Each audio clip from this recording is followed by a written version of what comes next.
Vítam ťa, Matej. Ideme vyvraciať kremelské klamstvá. Poďme na to. Ahoj, Igor. Ruský prezident Vladimír Putin má dlhodobú tradíciu v prekrúcaní reality, v ohýbania práva podľa vlastnej potreby a ignorovaní faktov a hlavne používa klamstvo ako veľmi silný nástroj na vytváranie falošnej mienky a na základe tohto ľudia veria celej tej propagande a všetkým tým klamstvám, ktoré z tejto propagandy sú vlastne šírené a prichádzajú. Dobre, tak asi bude najlepšie uviesť nejaké príklady a poďme si každý jeden rozobrať. Tak môžeme si spomenúť, že pred inváziou na Ukrajinu Putin tvrdil, že rešpektuje suverenitu bratskej Ukrajiny, potom, že v rámci Krymu nemá absolútne žiadne plány a že na Ukrajinu nikdy v živote nevyšlo absolútne žiadne vojska. A čo sa stalo? V rámci suverenitu Ukrajiny totálne narušil. V rámci toho, že vyprával, že nemá absolútne na Kryme alebo s Krymom žiadne plány, Krym anektoval. A v rámci toho posledného príkladu, že neplánuje vyslať akékoľvek vojska na Ukrajinu a označil to za klamstvo zo západu, tak opak bol absolútne presnou pravdou. Ja si pamätám, keď vznikli satelitné snímky, kde bolo tých vyše 100 000 jednotiek na hraniciach s Ukrajinou, a ako to bolo označované ako cvičenie. A aj Putin presviečal vlastne ľudí, že to je vlastne iba cvičenie a nakoniec to bolo tak, ako to bolo. Presne tak. No a žiaľ Bohu, toto klamstvo šírili aj mnohí politici. Ja by som ich nazval prokremelskí politici na Slovensku, na základe čoho aj ľudia na Slovensku a naozaj veľké množstvo ľudí na Slovensku týmto klamstvám verí. A to nie sú všetky klamstvá. Potom sú tam naozaj veľmi signifikantné klamstvá. Také prvé by som povedal, a to je taký jeden mýtus, ktorý do dnešného dňa sa snažia odborníci vyvrátiť verejnosti, ktorá vlastne verí tomuto mýtu, že NATO sa formálne zaviazalo, že sa nebude rozširovať na východ. Tak, v prvom rade taký bod musí byť predstavený na rokovania. Zainteresované strany musia nájsť nejaký konsenzus a potom sa taká dohoda musí podpísať. Pokiaľ sa taká dohoda nepodpíše, tak nemôžeme hovoriť teoreticky ani v praxi o žiadnej dohode.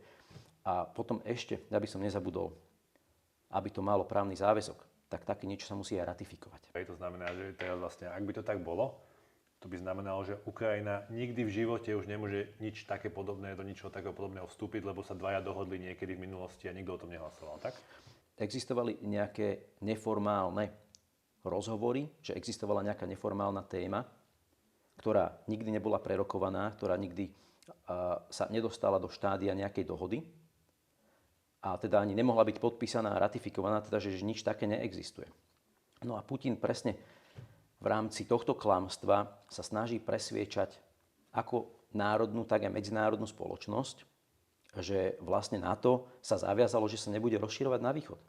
Aby naozaj existoval právny záväzok v rámci nejakej takej dohody, tak je to jednoducho potrebné prerokovať, podpísať so všetkými zainteresovanými stranami a ratifikovať. Až potom môžeme hovoriť o nejakej alebo o nejakom právnom záväzku.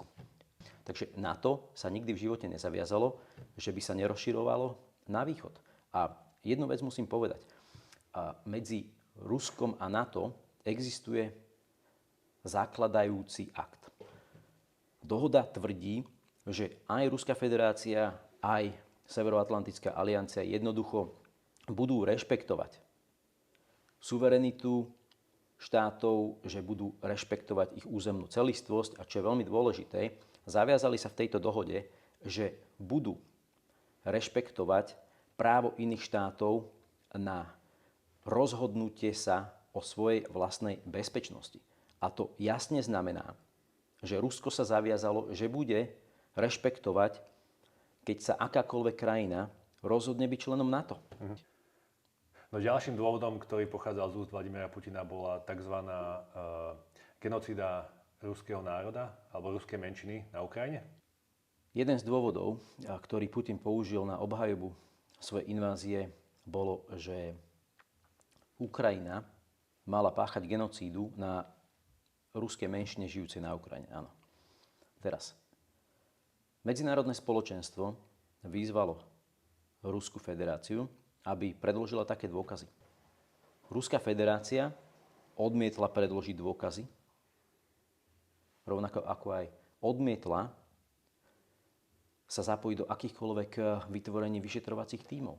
A ďalší bod, rešpektovanie územnej celistvosti Ukrajiny. Pravdou je, že Rusko územnú celistvosť Ukrajiny doslova a do písmena porušilo. A to nehovorím len ja, to hovorí OSN a hovorí to samotný Robert Fico. Niekoľkokrát to potvrdil, povedal to aj dnešný minister zahraničných vecí Juraj Blanár, že áno, Rusko porušilo medzinárodné právo 24. februára 2022, keď prekročilo hranice Ukrajiny. Narušilo územnú celistvosť Ukrajiny a jednoducho taká je pravda. Avšak Lavrov tvrdil, že Rusko ešte do dnešného dňa rešpektuje územnú celistvosť Ukrajiny, čo je úplná absurdnosť, tak ako môže rešpektovať územnú celistvosť Ukrajiny, keď jasne, očividne pred celým svetom také niečo porušili, tak na jednej strane teda tvrdí, že rešpektujú nezávislosť Ukrajiny, také niečo bolo podpísané aj v Budapešťanských dohovoroch, a na druhej strane tvrdí, že nerešpektujú, že sa nezaviazali, že budú rešpektovať štátny prevrat na Ukrajine. Ale akýkoľvek štátny prevrat v akejkoľvek krajine spadá pod politickú nezávislosť tej krajiny. Čiže tu si Lavrov aj Ruská federácia sype popol na hlavu, pretože hovorí jedno a vlastne v praxi robí úplný opak. To je veľmi dôležité povedať.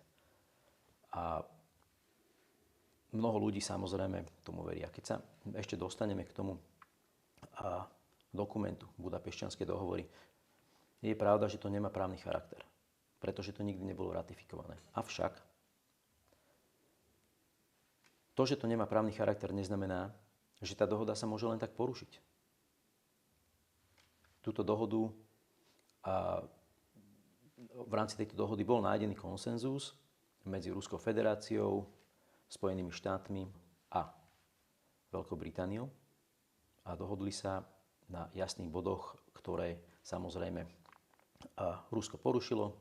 To je tá územná celistvosť, rešpektovanie nezávislosti Ukrajiny a podobne.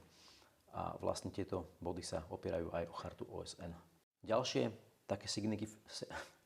také signifikantné klamstvo je, že Rusko povedalo, že napadlo Ukrajinu s tým, že sa odvoláva na článok 51 charty OSN. To znamená, že Rusko sa odvoláva na to, že Ukrajinu napadlo v sebeobrane. Pre Boha živého, akej sebeobrane? Kto napadol Rusko?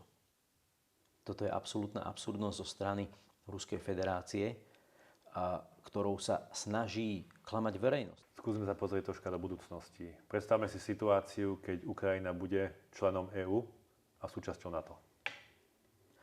No, a to je presne hlavný dôvod, prečo Rusko napadlo Ukrajinu, aby sa také niečo nestalo. Pokiaľ by sa Ukrajina stala členom NATO, tak by otvorila dvere pre zahraničných investorov. Pretože investori pôjdu do takej krajiny, kde je garantovaná bezpečnosť. To bol prípad Slovenska takisto. Teraz si presné číslo nepamätám, ale po vstupe Slovenska do NATO sa na Slovensku zvýšili investície zahraničné, pokiaľ sa nemýlim, o vyše 360%. A toto by sa stalo takisto na Ukrajine. Ukrajina by začala profitovať. Bol by to ďalší krok k tomu, aby sa Ukrajina priblížila k členstvu do Európskej únie. A pokiaľ by sa Európska únia rozšírila o Ukrajinu a Ukrajina by ukázala Rusku, že je o mnoho lepšie so Západom v Európskej únii, no tak to by bol Putinov koniec a bol by to koniec celého naratívu ruského, pretože by vlastne v Rusku zistili, že so Západom je lepšie. Ak sa o tom dozvedia. Ak sa o tom dozvedia. Ak sa o tom dozvedia.